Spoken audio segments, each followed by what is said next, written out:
لساني يفقه قولي ولا حول ولا قوة إلا بالله العلي العظيم. Terutamanya marilah kita bersyukur kepada Allah kerana Allah Subhanahu wa taala masih memanjangkan usia kita. Malam ini dipertemukan oleh Allah. Mudah-mudahan keberadaan kita pada saat ini di antara ibadah yang diterima oleh Allah, yang dimuliakan ahli jahatan kuasa masjid ini di atas usaha keras sekalian untuk mengimarahkan rumah Allah. Didoakan ianya di antara ibadah yang akan menjadi saksi di hadapan Allah Subhanahu wa ta'ala kelak. Seterusnya para hadirin, para hadirat, tuan-tuan, ibu-ibu yang dimuliakan, sebelum kita meneruskan bicara kita pada malam ini, terlebih dahulu kita ingin menyingkap mengenai beberapa perkara yang sempat kita sentuh hasil daripada bicara lalu.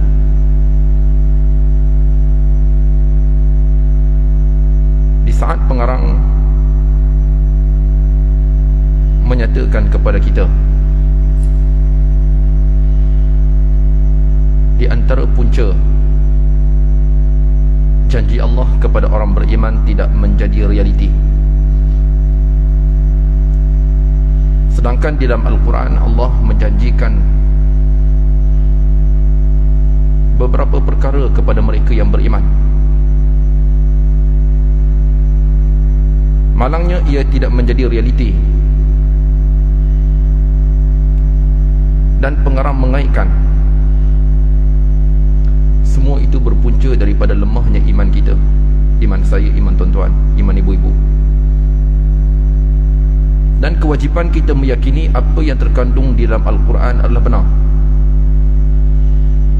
Wajib kita beriman. Bahkan di antara perkara yang merosakkan iman sekiranya kita meragui janji-janji Allah Subhanahu wa ta'ala kepada mereka yang beriman. Bila kita merenung ungkapan daripada pengarang, kita dapat melihat yang mana pengarang berbicara tentang kita, tentang saya. Ianya berkait dengan lemahnya iman kita, sebab itulah janji Allah tidak menjadi realiti. Kemudian di antara bicara pengarang, saat pengarang berbicara kepada kita, merujuk kepada golongan kita bersama, yang mana kita mengetahui tentang perkara yang menambahkan iman dan mengurangi iman. Bertambahnya iman dengan ketaatan dan berkurangnya iman dengan kemaksiatan.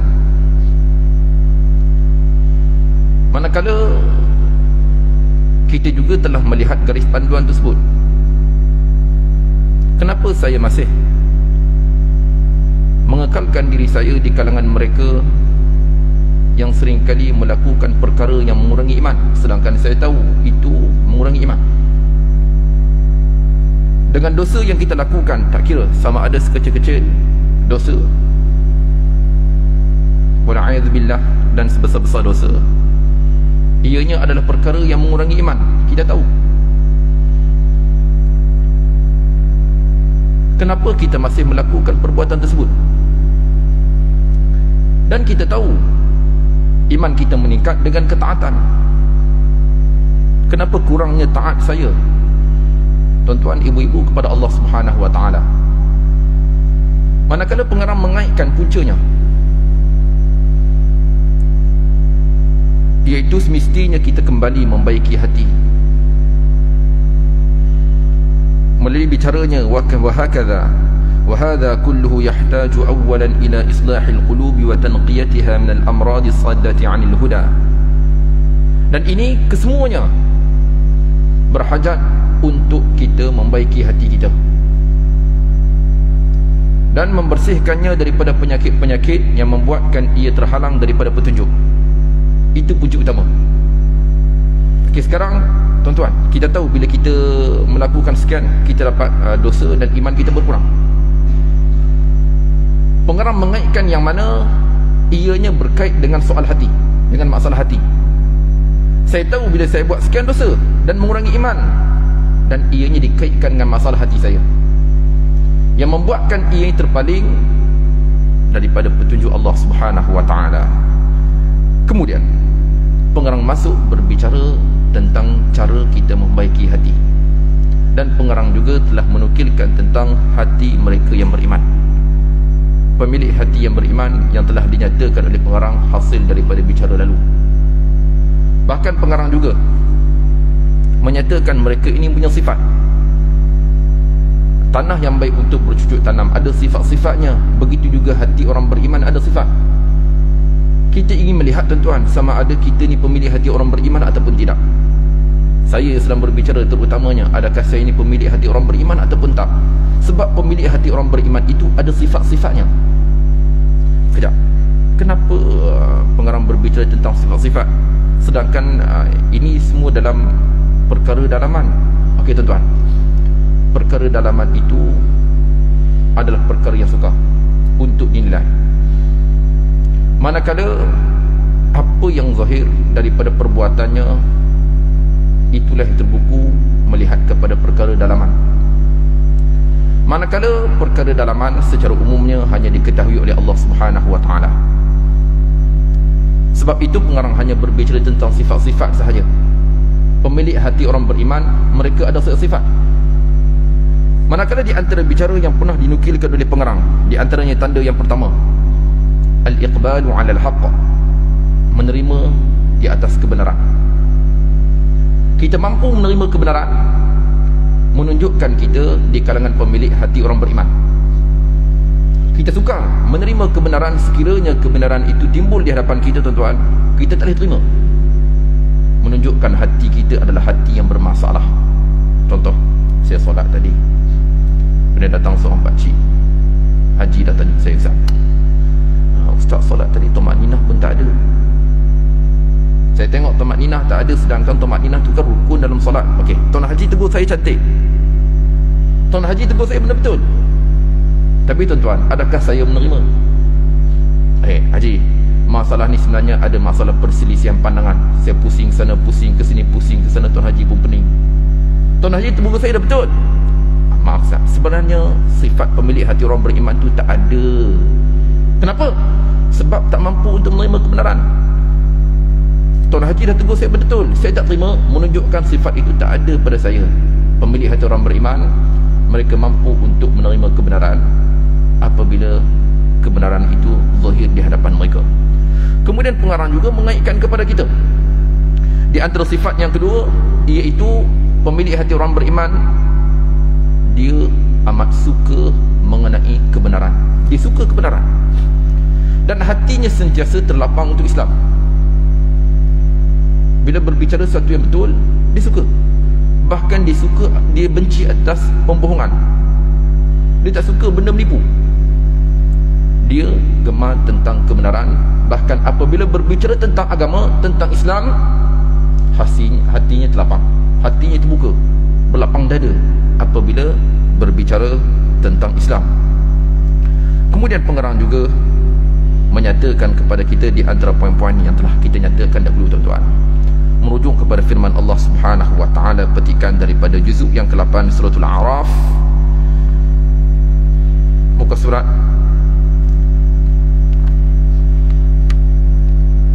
suratul An'am, juzuk yang ke-8, muka surat 144, pada ayat 125.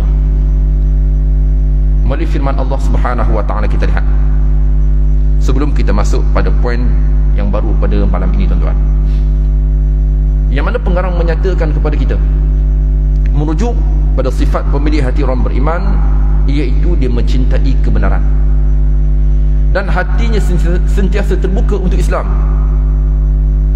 Hatinya sentiasa lapang apabila berbicara tentang agama, menunjukkan tuan mempunyai pemilik hati orang beriman. ayat 125 suratul An'am, muka surat 144 juzuk yang ke-8. Kita lihat terjemahan firman Allah Subhanahu wa taala, artinya barang siapa dikehendaki oleh Allah akan mendapat hidayah, yakni petunjuk, dia akan membuka dadanya untuk Islam. Kita lihat. Dan barang siapa dikehendakinya untuk sesat, dia jadikan dadanya sempit dan sesak, seakan-akan dia yakni sedang mendaki naik ke langit. Demikianlah Allah menimpakan siksaan kepada orang-orang yang tidak beriman. Merujuk ayat di atas, Allah menggariskan dua golongan manusia. Yang pertama, golongan yang mana Allah ingin memberi hidayah kepadanya. Apa tanda-tandanya tuan-tuan? Iaitu Allah akan melapangkan hatinya untuk Islam. Berbicara tentang agama, berbicara tentang Islam, tuan-tuan, dia boleh terima. Yalah tuan-tuan, kita salah, kemudian sahabat kita datang tegur, kau buat ini tak betul dengan syariat, ini tak kena dengan syariat. Tuan-tuan, kita boleh menerima teguran tersebut yang berlandaskan syariat, kita boleh terima. Menunjukkan tuan, pemilik hati mereka yang beriman. Kita boleh menerima tentang Islam. Manakala golongan yang kedua, kita lihat tuan-tuan, dan siapa yang diinginkannya, yakni Allah, untuk menyesatkannya, Allah akan jadikan dadanya sempit. Berbeza dengan golongan pertama tadi. Golongan pertama, dadanya terbuka, menerima Islam, mendengar tentang agama, berbicara tentang agama, terbuka. Manakala golongan yang kedua, dadanya sempit. Tuan-tuan, ini yang kita risaukan. Sekiranya kita di kalangan mereka, tuan-tuan, bila orang cerita tentang agama kita, rasa tak seronok. Contoh tuan-tuan, kita terlibat dalam perniagaan tertentu. Kemudian tuan-tuan datang sahabat kita explain, dia share kepada kita pandangan daripada mufti-mufti sekian tuan-tuan, yang mana pelaburan kita selama ini adalah pelaburan yang tidak patuh syariah haram. Sebagai contoh tuan-tuan, bila kita dengar pembentangan tersebut cantik, tapi tuan, bukan perkara mudah untuk kita tinggalkan. Bukan perkara yang mudah tuan. Sekiranya Allah ingin menyesatkannya, Allah akan jadikan dadanya sempit. Apa ni? Ini haram, itu haram, ini haram. Kalau begitu sampai bila orang Islam boleh bersaing? Sebagai contoh tuan-tuan, apabila nyata di hadapan kita bahawasanya apa yang kita ceburi itu sebenarnya ianya adalah sesuatu yang diharamkan dalam Islam. Tanda Allah ingin menyesatkannya, Allah akan jadikan dadanya sempit. Berbeza dengan golongan pertama tadi, sukar kepadanya untuk menerima melalui apa yang telah disyariatkan di dalam Islam. Kita masuk sambung bicara kita pada malam ini. Sifat yang ketiga, pemilik hati orang beriman. Kata pengarang, ijabati da'wati liman wa hubbul izdiyadi minhu. Dia menyaut seruan beriman. Alhamdulillah, kita dah beriman tuan-tuan. Dan dia sentiasa menyukai imannya, sentiasa bertambah daripadanya. Okay, pemilik hati orang beriman yang ketiga kata pengarang, iaitu dia menyaut seruan keimanan. Dan dia suka imannya sentiasa bertambah. Sedikit selingan tuan-tuan yang pernah kita nyatakan di awal tadi, iman kita bertambah dengan ketaatan. Dan berkurangnya iman dengan sesuatu yang berdosa. Tuan-tuan, kita sedang duduk di sini taat, iman kita bertambah. Kita balik bersama dengan keluarga kita, satu ketaatan, tuan, iman bertambah. Kita bersama dengan anak-anak kita, belanja keluarga kita makan sebagai contoh, menghiburkan hati mereka, itu taat. Bila taat, iman kita bertambah. Di sini kata pengarang, di antara sifat mereka menyaut seruan keimanan, dan dia suka imannya sentiasa bertambah. Kemudian kita lihat bicara pengarang, wa sahibul qalbi salimi yastajibu li da'wati liman kama hakallahu an ahli alqulubi salimah. Dan pemilik hati yang sejahtera itu, dia menyaut seruan keimanan. Hal ini selaras melalui apa yang telah dinyatakan oleh Allah tentang pemilik hati yang sejahtera ini melalui firman Allah Subhanahu wa taala, petikan daripada surah Ali Imran ayat 193, juzuk yang keempat. 193 juzuk yang keempat, kita lihat pada muka surat 75 ayat 193, muka surat 75 juzuk yang keempat. ayat 193. Melalui firman Allah Subhanahu wa taala, Rabbana innana sami'na munadiyan yunadi lil imani an aminu bi rabbikum fa amanna Rabbana faghfir lana dhunubana wa kaffir 'anna sayyi'atina wa tawaffana ma'al abrar. Artinya, wahai Tuhan kami, ini kata mereka tadi, orang beriman, sesungguhnya kami mendengar orang yang menyeru kepada iman, iaitu berimanlah kamu kepada Tuhanmu, maka kami pun beriman. Wahai Tuhan kami, ampunilah dosa-dosa kami dan hapuskanlah kesalahan-kesalahan kami, dan matikanlah kami bersama dengan orang-orang yang berbakti, orang-orang yang baik. Kemudian bicara pengerang, wa yuhibbul mu'minu da'iman an yazdada minal iman. Dan orang beriman, dia amat suka imannya sentiasa bertambah. Okey, tadi pada poin atas, pengarang menyatakan kepada kita, iaitu di antara sifat mereka, mereka beriman kepada Allah, menyebut seruan Allah Subhanahu wa taala, beriman kepadanya. Kemudian di sini kata pengarang, adapun mereka yang beriman tadi, dia suka sekiranya imannya sentiasa bertambah. Hal ini merujuk firman Allah Subhanahu wa taala, petikan daripada surah Taubah ayat 124 sehingga ayat 125. 124 sehingga 125 surah Taubah, juzuk yang ke-11, melalui firman Allah Subhanahu wa taala. Kita lihat terjemahan tuan-tuan di muka surat 207 juzuk 11 ayat 124 sehingga ayat 125. Terjemahan: dan apabila diturunkan suatu surah, maka di antara mereka, yakni orang-orang munafik, ada yang berkata, siapakah di antara kamu yang bertambah imannya dengan yakni turunnya surah ini? Adapun orang-orang yang beriman, maka surah ini menambahkan lagi imannya dan mereka berasa gembira. Dan ada pun orang-orang yang di dalam hatinya ada penyakit, maka yakni dengan surah itu akan menambahkan kekafiran yang sedia ada dalam diri mereka, dan mereka akan mati dalam keadaan kafir. Okey, kita kembali melihat kedua ayat di atas, yang mana Allah Subhanahu wa taala menyatakan, tuan-tuan, saat penurunan surah daripada Al-Quran, orang beriman bertambah iman. Kita dahulu pernah berbicara, tuan-tuan, ayat daripada Al-Quran kita membacanya, iman kita bertambah, sebab ia adalah ketaatan. Penurunan Al-Quran ianya wahyu daripada Allah Subhanahu wa taala. Orang beriman, imannya bertambah. Jadi bila penurunan Al-Quran, imannya sentiasa bertambah, dia mengharapkan bahawasanya Al-Quran itu turun. Manakala orang munafik yang ada penyakit dalam hatinya, dengan sebab penurunan Al-Quran, bertambahlah kekafiran yang sedia ada dalam hati mereka, dan mereka akan mati dalam keadaan kafir. Kita kembali merujuk bicara daripada pengarang tadi. Orang beriman disuka sekiranya imannya sentiasa bertambah. Macam tadi, bila dengar tentang Al-Quran, penurunan Al-Quran bertambah iman, dan mereka mengharapkan Al-Quran itu turun, iman mereka sentiasa bertambah. Tuan-tuan, di sini bila kita lihat bicara daripada pengarang, dan ianya juga satu motivasi untuk kita, untuk mengekalkan diri saya sentiasa berada dalam keadaan iman yang bertambah.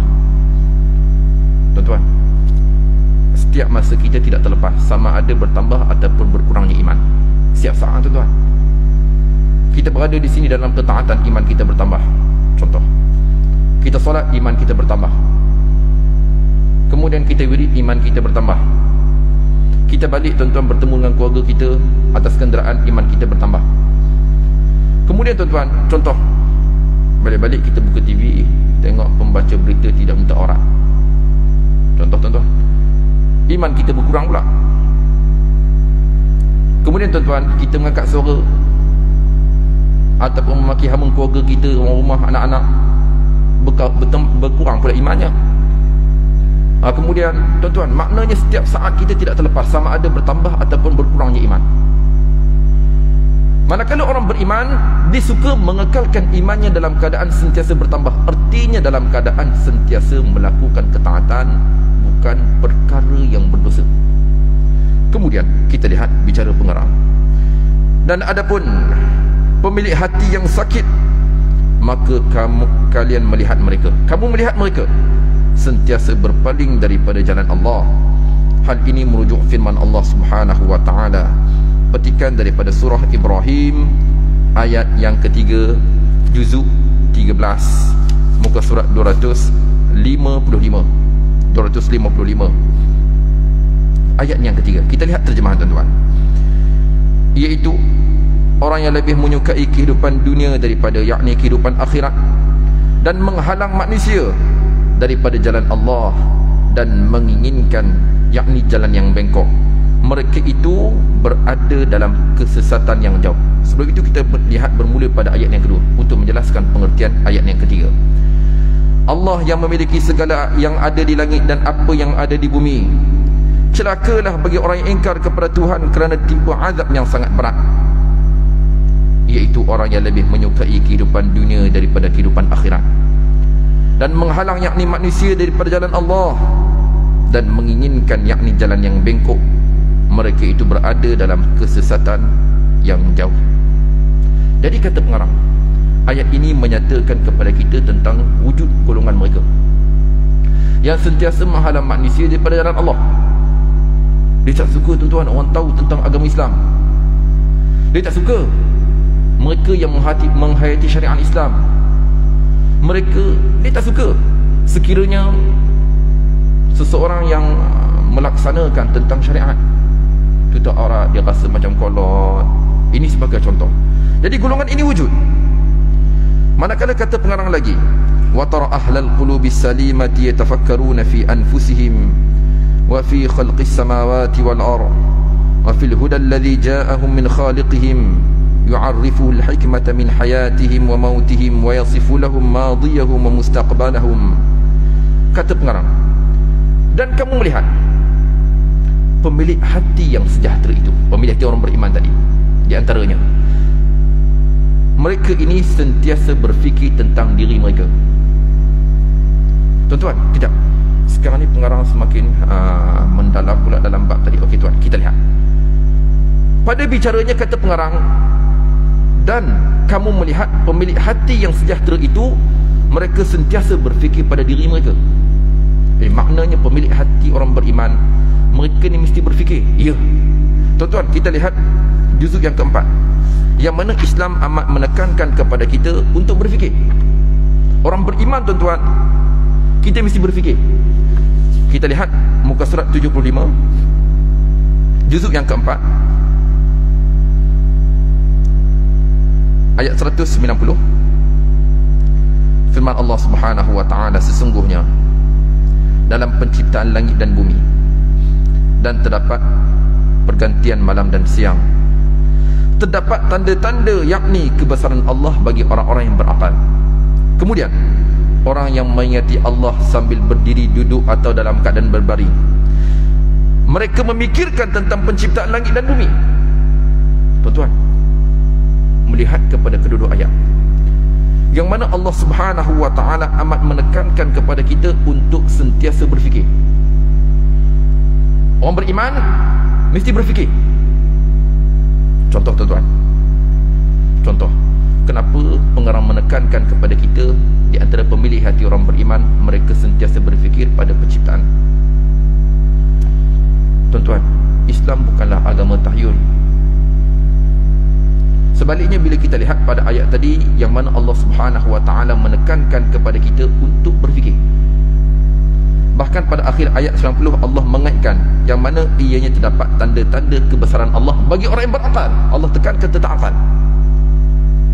Contoh tuan-tuan, saya kira tuan-tuan juga pernah melihat satu video viral. Ceritanya tuan-tuan, seorang hamba Allah yang mana dia memberi satu tips saat diajukan soalan kepada dia mengenai cara untuk anak kita tu dengar cakap kita. Contoh tuan-tuan, jadi bila orang tanya macam mana nak bagi anak kita dengar cakap kita, lalu dia memberi tips. Sebagai contoh tuan-tuan, di antaranya mengambil air basuhan wuduk yang pertama, basuh muka tuan-tuan. Air pertama tu ambil tadah, bertentangan pun begitu juga setiap anggota wudu untuk anak dengar cakap. Dan air tadi, air tadahan tersebut diberi minum kepada anak. Okey, tuan, sekarang kita ingin berfikir. Sebab dalam Al-Quran Allah tekankan kepada kita untuk berfikir. Okey tuan, bila kita lihat, bila kita berwudu tuan-tuan, mungkin tuan-tuan kita sedia maklumi, bila kita berwudu, air yang mengalir daripada anggota wudu, tuan-tuan, cetusan lebih daripada ribuan bakteria yang gugur bersama dengan air. Kemudian kita bayangkan air tadi kita beri kepada anak untuk minum. Maaf, wasiat tersebut, apa yang dinyatakan tentang tips untuk anak dengar cakap, maaf, ianya bertentangan dengan akal saya. Sebab apa pula? Sebab kita dalam Islam kita diajak untuk berfikir. Ini betul ke tak ni? Ini sesuai ke tak untuk tuhan si anaknya? Jika itu adalah tips untuk dengar cakap tuan-tuan, kalau kita pun dengar juga, wallahu ta'ala alam tuan-tuan. Sebab kita sebagai mereka yang disebut dengan orang beriman, pemilik hati yang beriman, ditekankan kepada kita untuk sentiasa berfikir. Kemudian kita lihat bicara pengarang berikutnya. Di antaranya tuan-tuan, kita berfikir tentang ciptaan langit dan juga bumi, pada diri, pada ciptaan langit dan juga bumi, dan pada petunjuk, yang mana petunjuk itu datang kepada mereka daripada Tuhan mereka, dan supaya mereka itu mengetahui hikmah daripada kehidupan mereka dan kematian mereka. Kemudian juga disifatkan tentang perkara yang telah berlalu dan perkara yang akan berlaku, melihat kepada iman mereka, benda yang telah berlalu dinyatakan dalam Al-Quran, dan benda yang akan datang, kewajipan kepada kita untuk beriman. Kemudian tuan-tuan, kita pergi pada sifat yang berikutnya. Di antaranya tuan-tuan, kata pengarang lagi, pemilik hati orang beriman. Yang keempat, at-tadhakkur, iaitu mereka sentiasa mengingati. At-tadhakkur artinya sentiasa mengingat, sentiasa ingat. Kita lihat kata pengarang, wal insanu yansa walakin sahibal qalbi salimi yatadhakkar. Bila sebut manusia, mesti akan lupa. Dan tetapi pemilik hati yang sejahtera itu, dia ingat. Ingat apa ni? Sebab kata pengarang, di antara sifat-sifat pemilik hati orang beriman, dia ingat. Ingat apa? Kata pengarang lagi, hal ini merujuk firman Allah Subhanahu wa taala sebelum itu, fayubsiru wala ya'ma, dan melihat dan dia tidak buta. Melihat apa ini maksudkan dia pengarang? Hal ini merujuk firman Allah Subhanahu wa taala, petikan daripada surah Al-A'raf ayat 201. Surah Al-A'raf ayat 201.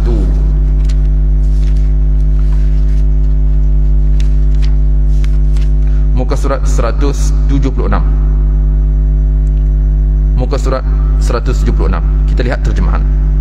Sesungguhnya orang-orang bertakwa, apabila mereka dibayangi fikiran jahat, yakni melakukan dosa daripada syaitan, mereka segera ingat kepada Allah, maka ketika itu juga mereka melihat, yakni kesalahan-kesalahannya. Okey. Kata pengarang tadi, pemilik hati orang beriman yang keempat, iaitu ingat. Bila kita lihat ayat tadi, maksud daripada pengarang ingat di sini adalah ingat Allah Subhanahu wa taala. Kembali kita melihat terjemahan daripada surah Al-A'raf ayat 201. Kita lihat, sesungguhnya orang-orang yang bertakwa, apabila mereka dibayangi fikiran jahat. Tuan-tuan, itu kita manusia tuan-tuan, kita tidak terlepas daripada bayangan jahat, baik nafsu ke, baik sangkaan buruk kepada sahabat kita. Ini kita susah untuk kita lepaskan. Bila kita berada dalam situasi itu, dibayangi fikiran jahat daripada syaitan, mereka segera ingat kepada Allah. Astaghfirullahalazim. Kita duduk tuan-tuan, datang sahabat kita, dia cerita tentang keburukan individu A, kita dengar dia cerita. Jadi tuan-tuan, kita pun bayang seolah-olah yang individu A tadi melakukan kejahatan tuan-tuan. Bila kita ingat, ya Allah, astaghfirullahalazim, astaghfirullahalazim. Apabila kita dibayangi melalui fikiran jahat yang dilemparkan daripada syaitan tersebut. maka terus kita ingat kepada Allah, mereka segera ingat kepada Allah, maka ketika itu juga mereka melihat, yakni kesalahan-kesalahannya. Kemudian kata pengarang, lidzalika syara'allahu tazkir, demikian itu Allah Subhanahu wa taala mensyariatkan supaya kita ingat. Maksud ingat di sini adalah ingat kepada Allah. Betul tuan-tuan, bila kita duduk, yalah, baik sama ada manusia syaitan, manusia jin ataupun dari kalangan manusia tuan-tuan syaitan, dalam cubaan untuk menghasut kita, ada kalanya mencampak kepada kita fikiran yang tidak baik, ingat kita tentang sesuatu yang tidak baik, maka saat itu terus kita ingat kepada Allah Subhanahu wa taala. Kemudian kata pengarang lagi, Allah Subhanahu wa taala berfirman, petikan daripada surah Az-Zariyat, surah Az-Zariyat ayat 55, ayat 55, awal juzuk 27, awal juzuk 27, muka surat 523, ayat 65 artinya, dan berilah peringatan, kerana sesungguhnya peringatan itu bermanfaat bagi orang mukmin. Kemudian pengarang juga memuatkan beberapa ayat yang lain, di antaranya petikan daripada surah Al-A'la ayat 5, ayat 10 hingga ayat 13, melalui firman Allah Subhanahu wa taala, maka berilah peringatan, sesungguhnya ianya dengan sebab peringatan itu bermanfaat kepada mereka yang sentiasa beringat. Bila kita melihat firman Allah Subhanahu wa taala di atas, iaitu pengarang mengaitkan kepada kita di antara pemilik hati orang beriman, mereka sentiasa ingat. Tuan-tuan, ingat macam mana tuan-tuan? Kita memerlukan orang ingat kepada kita. Kadang-kadang kita jumpa sahabat kita, Mat, kalau aku buat salah penampak aku yang tak betul, kau tegurlah aku. Betul tuan-tuan, ada kalanya kita mengharapkan peringatan daripada seseorang untuk menyedarkan kita. Kadang-kadang kita kata pada rumah kita, ayang, kalau abang tak betul apa, ayang tegurlah. Kalau ayang nampak abang ni tak betul, tak senang di dalam hati ayang, ayang tegur, ingatkan. Tuan-tuan, ini di antara perkara yang perlu untuk kita. Seorang yang menyedarkan kita, dalam yang sama kita sentiasa ingat kepada Allah Subhanahu wa taala, terutamanya mereka yang boleh mengingatkan kita kepada Allah. Orang rumah kita yang boleh sentiasa ingatkan kita kepada Allah, tuan-tuan, itu adalah satu peringatan yang cukup baik untuk kita. Kemudian kata pengarang, amma ahlul qulubis saqimati fatarahum fi ghaflatin la yu'minun, adapun pemilik hati yang sakit, maka kamu melihat mereka itu dalam kelalaian, langsung tidak beriman. Berbeza dengan golongan tadi. Pemilik hati orang beriman, tuan-tuan, mereka sentiasa menginginkan mereka itu ingat kepada Allah, apatah lagi saat syaitan menghampiri mereka dengan bisikan-bisikannya. Adapun pemilik hati yang sakit, maka kamu melihat mereka itu lalai. Risau tuan-tuan bila pengarang berbicara apa yang dinyatakan di sini. Lalu pengarang seperti yang biasa tuan-tuan, dia akan menguatkan hujahannya itu melalui firman Allah Subhanahu wa taala. Petikan daripada surah Maryam ayat 39 juzuk 16. Okey, sekarang pengarang mengaitkan pemilik hati yang sakit, maka kamu melihatnya sentiasa dalam keadaan kelalaian. Orang azab pun macam tak dengar apa, tuan-tuan. Tuan-tuan, kita risau bila kita tengok keadaan orang, kita risau, sekiranya kita berada di situ. Contoh tuan-tuan, tadi kita datang masa maghrib, kedai makan penuh. Contoh tuan-tuan, contoh. Kita risau tuan-tuan, sekiranya kita berada di situ, ya Allah, takut. Sekiranya kita berada di situ, dengar azan seolah-olah macam tak ada apa-apa. Kata pengarang, adapun pemilik hati yang sakit itu, kamu melihatnya, dia berada dalam kelalaian, langsung tak nak beriman. Baik solatnya ke mana, dengan auratnya ke mana.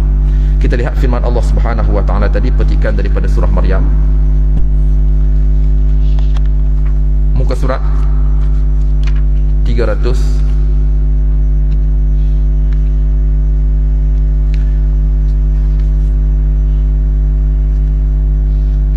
muka surat 308, muka surat 308 ayat 39.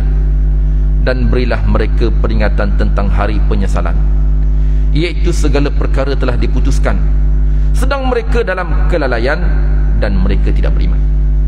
Okey tuan-tuan, pada ayat ini Allah Subhanahu wa taala mengaitkan kepada kita tentang pentingnya peringatan.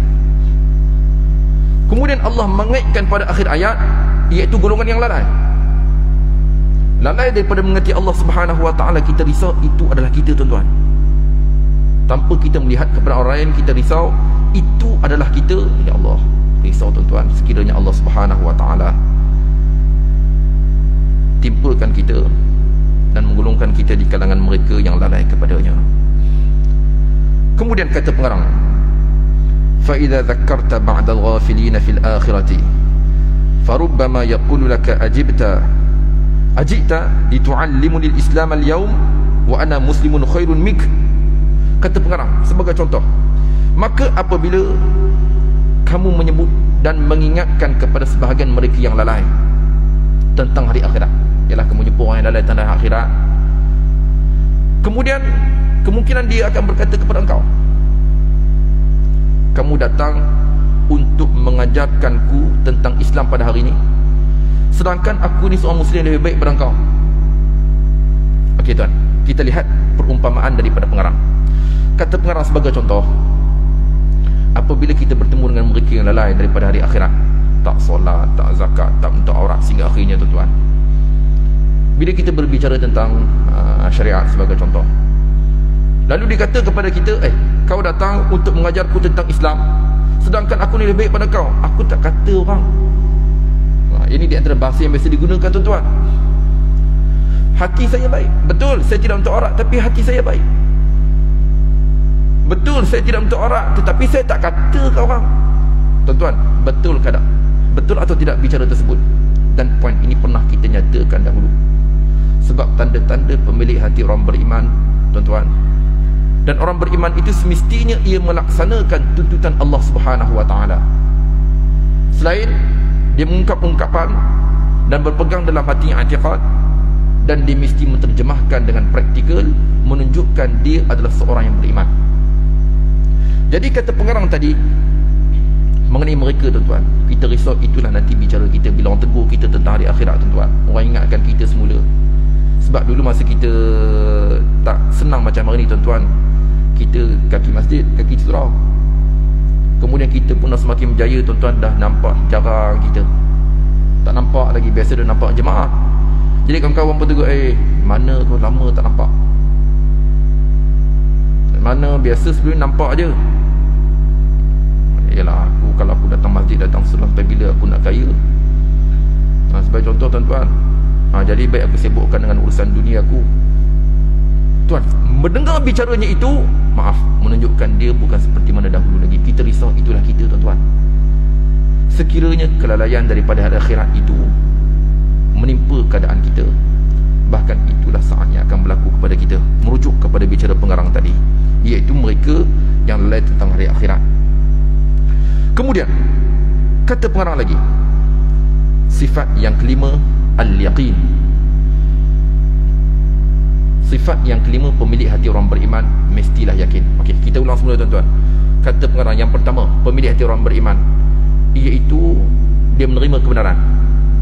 Yang kedua, dia suka akan kebenaran dan hatinya sentiasa lapang untuk Islam.